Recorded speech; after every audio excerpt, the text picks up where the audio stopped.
Item ಯಾವುದೇ ಇರಲಿ try ಮಾಡಿ ಆಚಿ ಚಿಕನ್ ಮಸಾಲಾ. ಇವೆಲ್ಲದರ ನಡುವೆ ಎರಡೂ ಕ್ಷೇತ್ರಗಳಲ್ಲಿ ನೀವು ದಾವಣಗೆರೆಯಲ್ಲಿ ಕೆಲಸ ಮಾಡಿದ್ದೀರಿ, ವೀಕ್ಷಕರಾಗಿ ಹೋಗಿದ್ದೀರಿ. ಶಾಮನೂರು ಶಿವಶಂಕರಪ್ಪನವರ ಕ್ಷೇತ್ರ 4 ಬಾರಿಯಲ್ಲಿ ಸತತವಾಗಿ ಅವರು ಗೆದ್ದು ಬಂದಿದ್ರು. 6 ಬಾರಿ ಅಂದರೆ ದಾವಣಗೆರೆ ದಕ್ಷಿಣ ಆದಮೇಲೆ ಸಪರೇಟ್ ಆದಮೇಲೆ 2008ರಿಂದ ಸತತವಾಗಿ ಆ ಕ್ಷೇತ್ರ ಗೆದ್ದುಕೊಂಡು ಬಂದಿದ್ದು. ಈ ಕ್ಷೇತ್ರದಲ್ಲಿ ಈ ಬಾರಿ ಎಷ್ಟು ಅಂತರದಿಂದ ಕಾಂಗ್ರೆಸ್ ಅಭ್ಯರ್ಥಿ ಗೆಲ್ಲಬಹುದು ಅಂತ ನಿಮ್ಗೆ ಅನ್ಸುತ್ತೆ?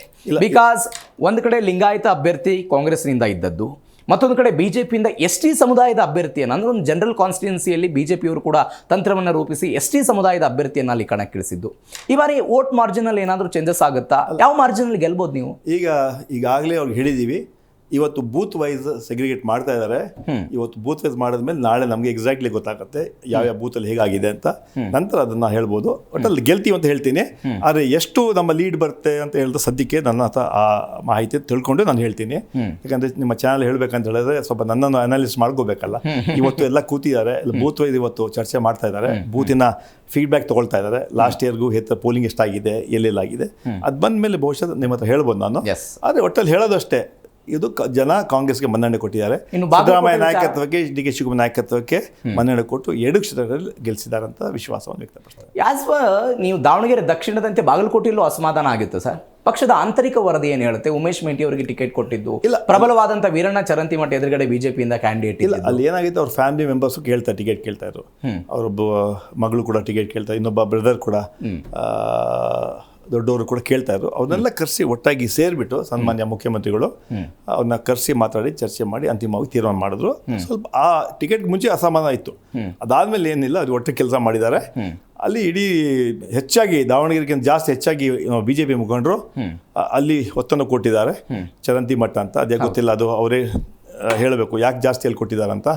ಅದರಿಂದ ಅಲ್ಲಿ ಕೊಟ್ಟು ಜಾಸ್ತಿ ಮಾಡಿದ್ದಾರೆ. ಇವ್ರು ಏನೇ ಮಾಡಲಿ ಗೆಲುವು ನಮ್ಮದೇ, ಕಾಂಗ್ರೆಸ್ ಪಕ್ಷದ. ಎಸ್, ಈ ಚುನಾವಣೆಗಳ ಫಲಿತಾಂಶದ ನಂತರ ಸರ್, ಕೊನೆಯದಾಗಿ ಹೇಳೋದಾದರೆ ಸರ್ಕಾರದ ಮಟ್ಟದಲ್ಲಿ ಏನಾದರೂ ಬದಲಾವಣೆಗಳಾಗುತ್ತೆ, ಆ ರೀತಿಯಾದಂತಹ ಚರ್ಚೆಗಳು ಗೆದ್ದ ಮೇಲೆ ಇನ್ನು ಹೆಚ್ಚು ಕೆಲಸ ಮಾಡಲಿಕ್ಕೆ ನಮಗೆ ಹುಮ್ಮಸ್ಸು ಬರುತ್ತೆ. ಓಕೆ, ಆ ಕೆಲಸ ನಾವು ಮಾಡ್ತೀವಿ.